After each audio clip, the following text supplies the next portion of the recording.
Hey there, Margie Bryce here, bringing you the Krabby Pastor podcast. And I don't think you're going to be too surprised to know that it's too easy today to become the Krabby Pastor.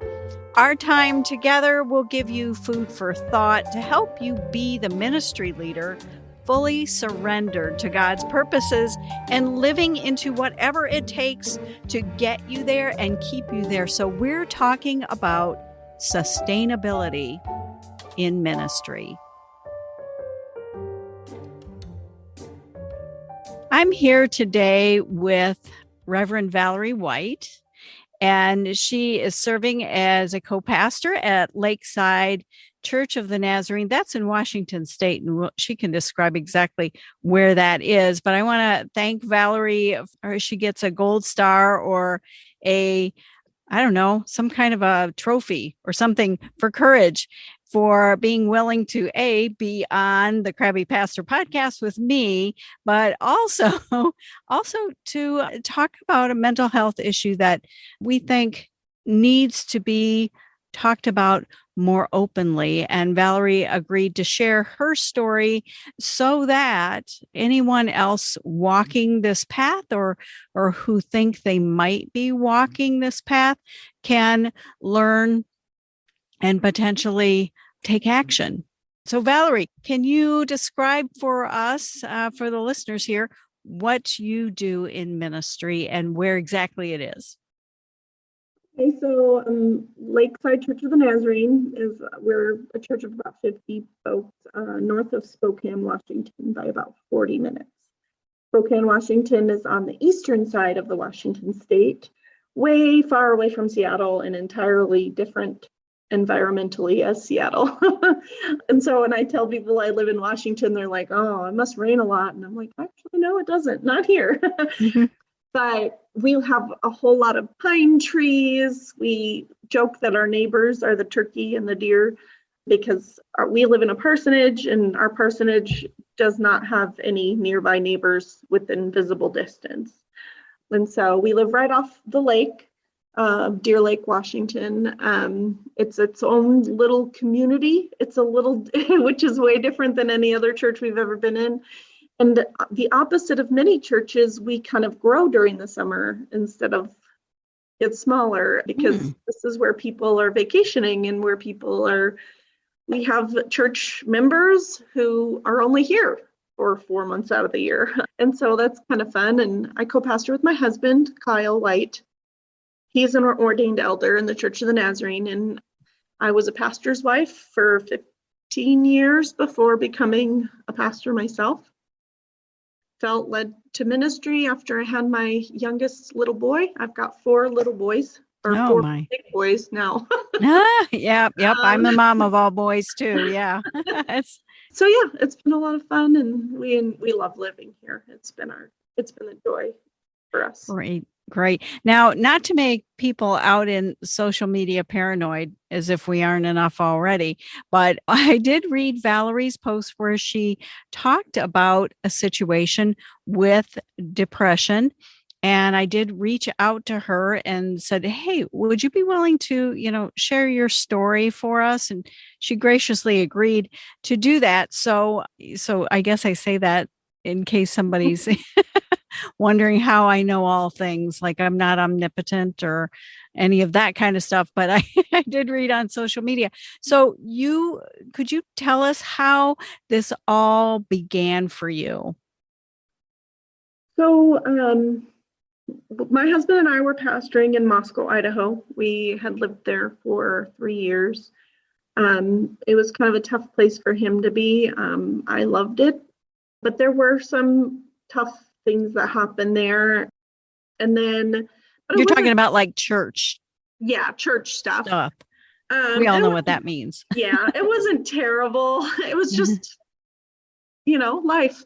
And we felt called to be closer to family. We really wanted to go back toward the Midwest area. We had lived in the Pacific Northwest area for about 10 years at the time and felt God calling us back to be near our families. So we moved back to Illinois. It was really hard for us to find a church that would take us both on as pastors, as associates. And so my husband felt like he needed to take a little break. He had some health issues and things like that he had been dealing with. And so I accepted an associate pastor position at a church in Illinois, Southern Illinois. And we got there, it was right at the beginning of July. And then my mom lived in Northern Illinois. And, we were getting settled in and we were like making plans to go see her for Thanksgiving. And then I got a call on a Sunday evening saying that she had had a massive stroke and was on life support in the ICU at the hospital in Rockford, Illinois. And so I, obviously totally rearranged my schedule and drove to Rockford, which is about a 3-hour drive, to be with her. And so when I got there, she was completely unresponsive. They didn't know what had happened at that point, but within a couple of days, they had done the MRI. They had done all of the necessary tests and found out she was brain dead. And she had a massive stroke. And so my brother flew in, and then my sister Danielle was there as well. And we kind of walked through that. It was really tough because we had, my parents are divorced. And so we were walking through that with a stepfather that isn't a Christian. My brother and I are Christians, but my sister is not. And so we all dealt with those things very differently. And so it was really hard because not only was I grieving her death, I was also grieving this idea of a relationship I could have had with her. Yeah. Because we weren't particularly close when I was growing up. My parents divorced when I was 9. I moved in with my dad and went with him. And so we just weren't very close. And so it was this whole different side of grief, even though we weren't really close. It was like losing the possibility of that. Oh, yeah. Yep. I hear you 100% on that. I shared with you a few minutes ago that, I had lost my mom and she was 60 and she passed, within 21 days. We knew she was sick and then she wasn't, and then she was gone, and I did the same thing. And frequently when it comes to grieving a dream is almost harder than grieving the actual loss. And so it's tricky.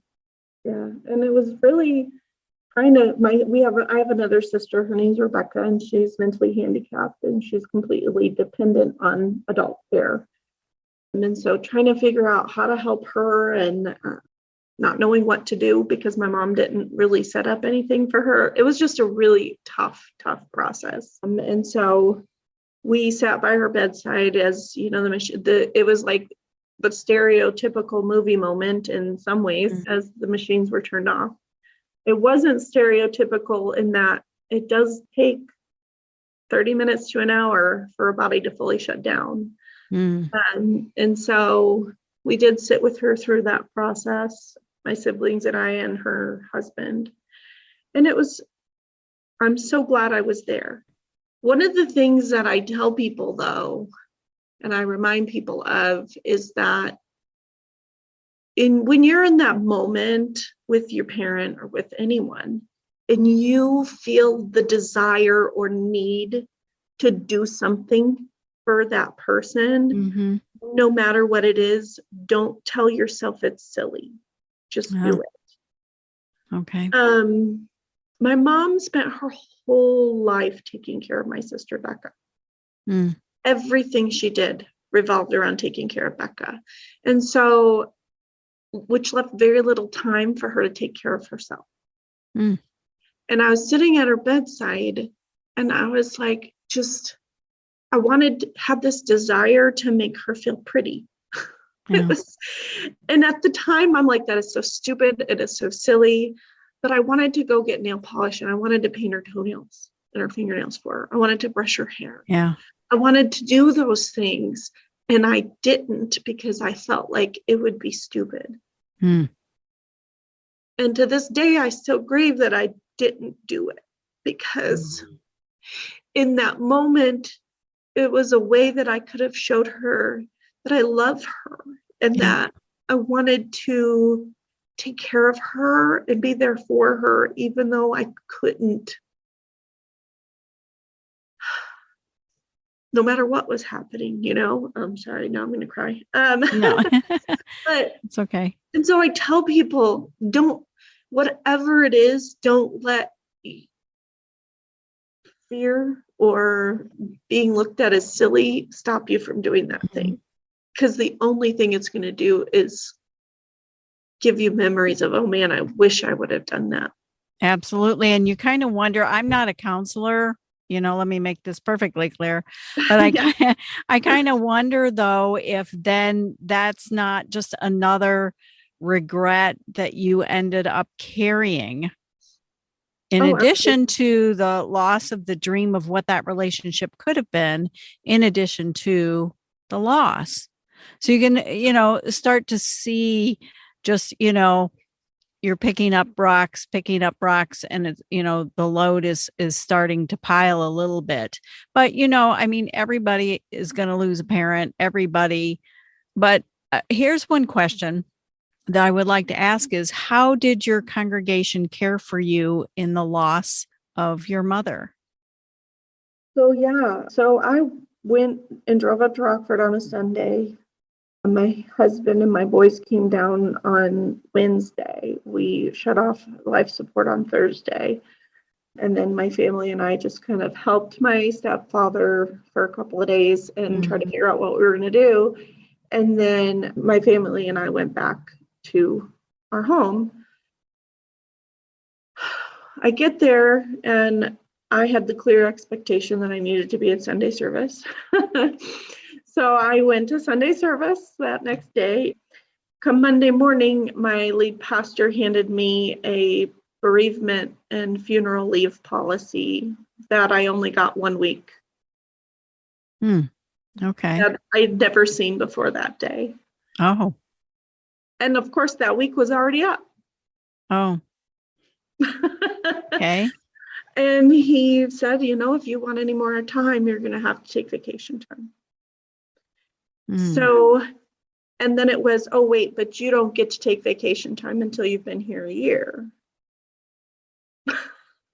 Yeah. And so I felt a lot of pressure to continue my job, to keep being there. And I was in such a state of brain fog, I would call it. I was in such a state of not really knowing what I needed. I really just needed somebody to come along and say, no, you need to go home. You need to not, I really needed somebody to be that voice of reason for me and say, no, you need to take the next week off as well. I needed that, but I was not given that. I remember one specific time I tried to share with some older women at a little Bible study that I went to, and I don't know if it's just older generation versus a younger generation. I don't know what it is, but really the attitude is you deal with grief privately. You leave that at home. Don't bring that to church. I remember at a prayer night one night, I was just weeping and crying because I was broken. Yeah. And not a single person came around me and prayed for me. Not a single person stopped and said, hey, what's going on? How are you okay? Can I listen? There was they just didn't know how to deal with my grief in any way. Right. And so I learned between those two experiences really to shut that away, to not, 3 experiences, to not talk about it and to turn it off. Unfortunately for me, doing that turned my grief into, it was kind of like a volcano. And I wasn't this way to anyone outside of my own home. No. Well, But I would just, was so quick to anger, so quick to anger. It was just over little things. And it was like bottling that up just became this, but I felt like I had to. And then the holidays came and I felt like I had to pretend like everything was happy and everything was good. mm, And then weird things around that time started happening with my lead pastor.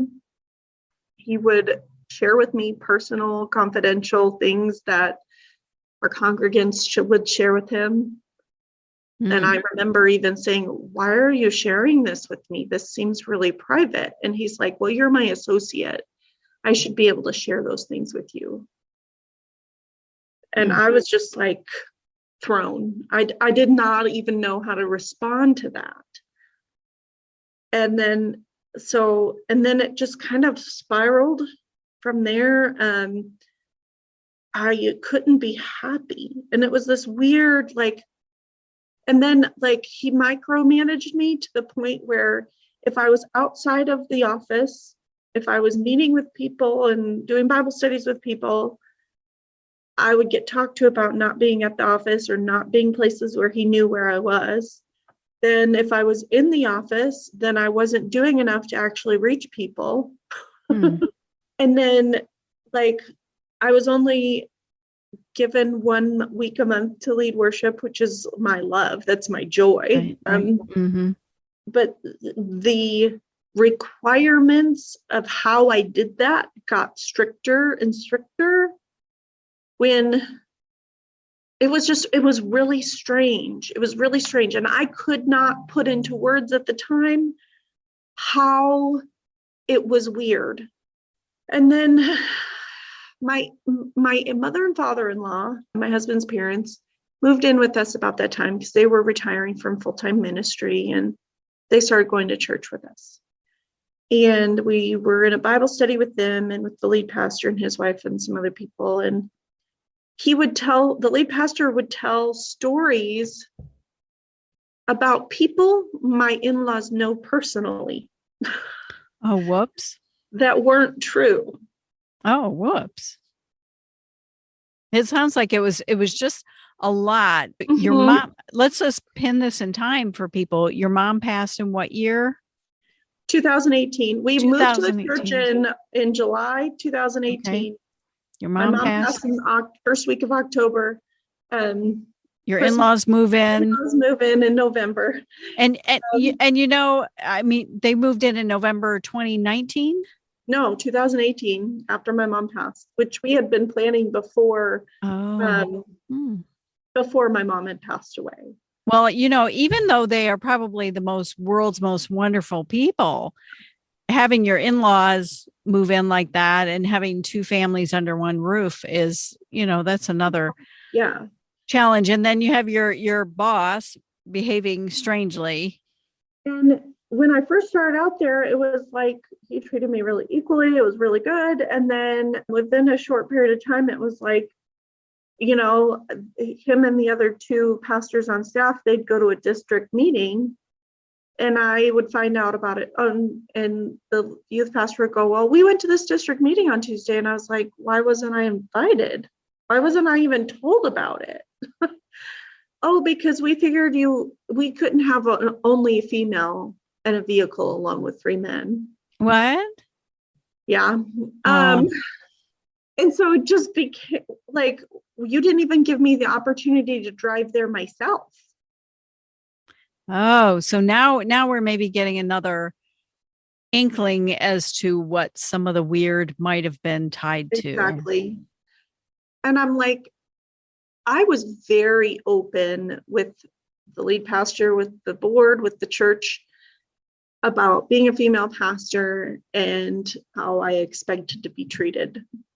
Before we even went there, I'm pretty, I told my husband, I was like, I'm not going to silver line it. I'm not going to change who I am or what my call is. I want them to accept me. And if I can't do that in an interview, then I'm not going to go there.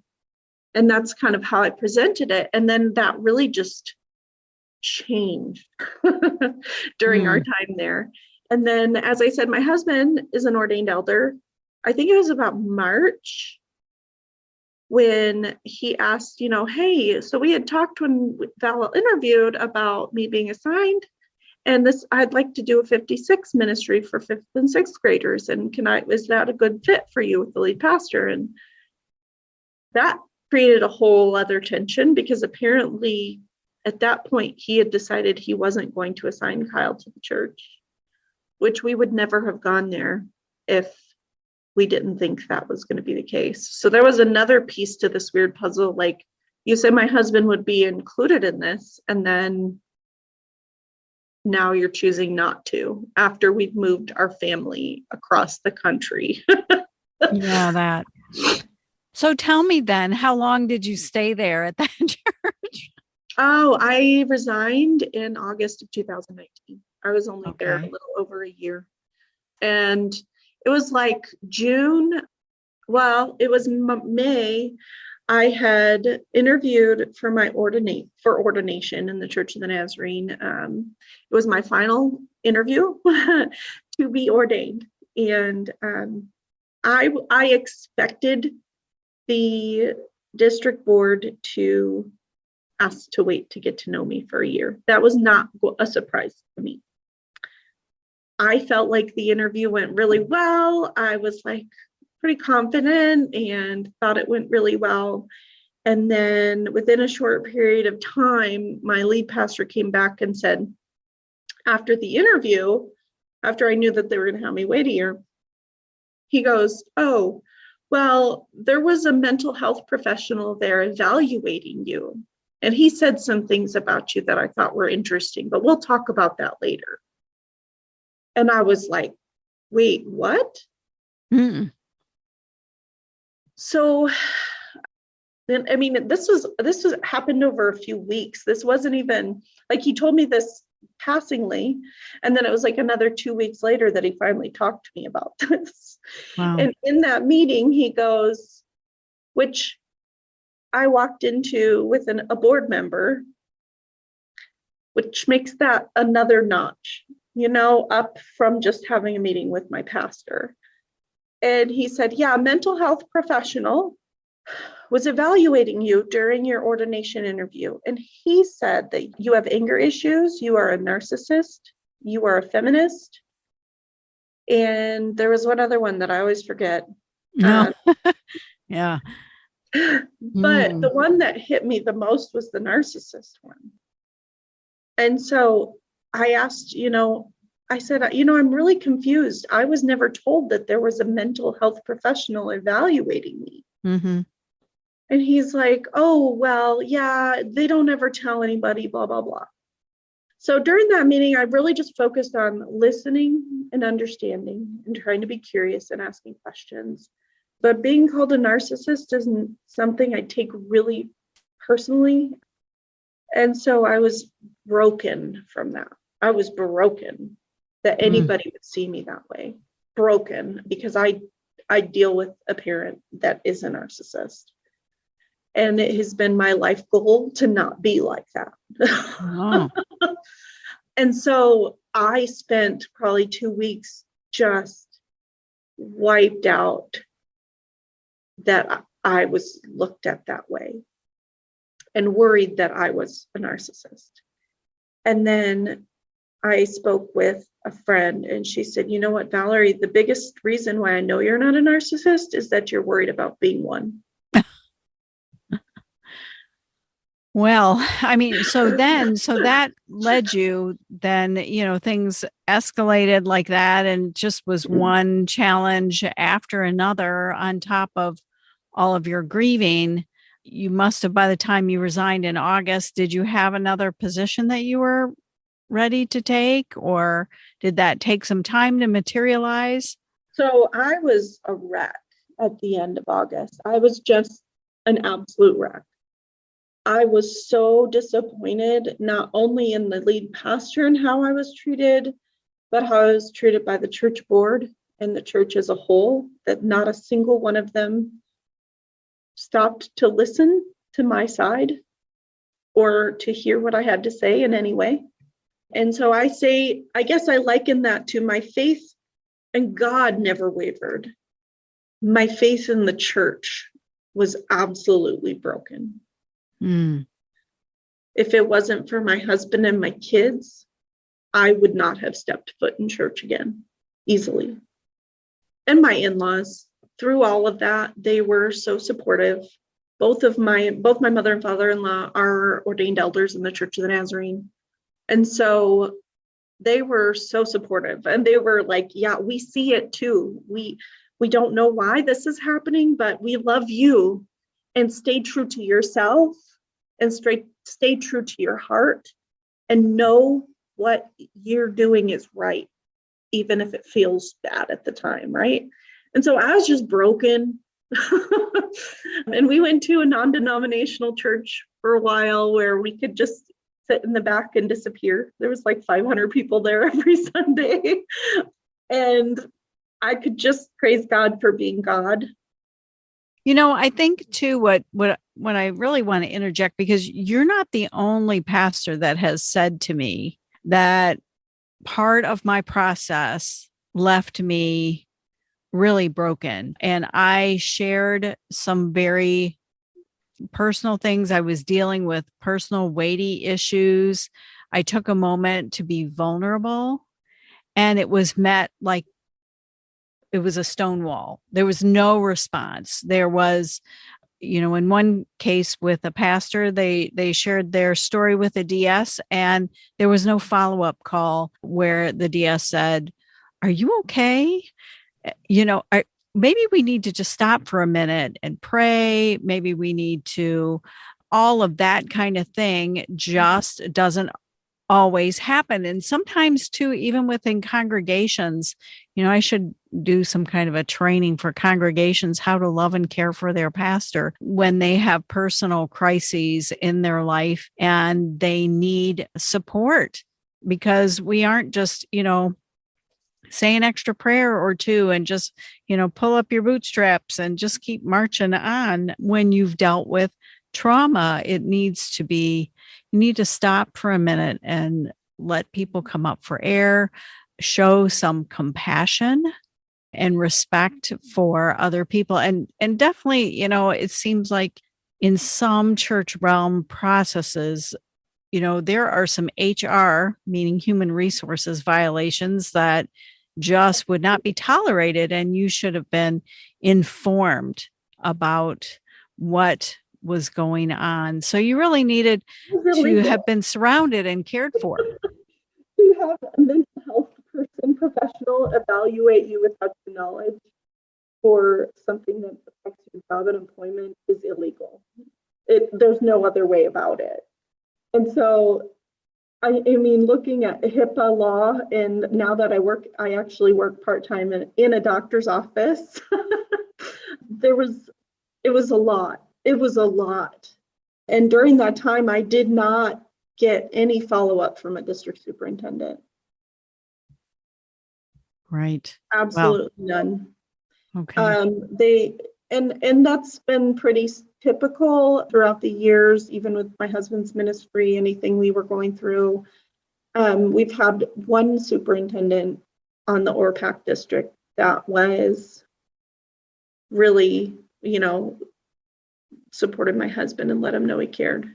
But that was and district superintendents, they're busy people. I mean, they have a lot of people, but I do definitely see a difference in how associates are treated compared to lead pastors, for sure.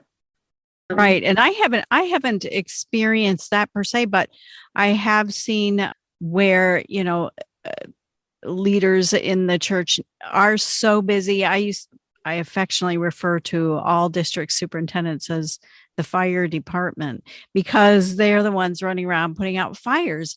And so then what happens to the pastoral care of those in ministry? And regardless of whether you're the senior pastor or you're an associate, that still, is the question: who provides pastoral care to the pastors. You can have a coach, or you can have some other people surround you, but that would have to be executed in a very intentional way. So, well, I'm going to close out this session, this part of our conversation, because I know Valerie has more to say here. This is just one aspect of what she was dealing with. And we're going to follow this up with a second episode here where Valerie's going to get more into where all of this went for her. Hey, thanks for listening. It is my deep desire and passion to champion issues of sustainability in ministry and for your life. So I'm here to help. I stepped back from pastoral ministry, and I feel called to help ministry leaders create and cultivate sustainability in their lives so that they can go the distance with God and whatever plans that God has for you. I would love to help. I would consider it an honor. And in all things, make sure you connect to these sustainability practices, so that you don't become the crabby pastor.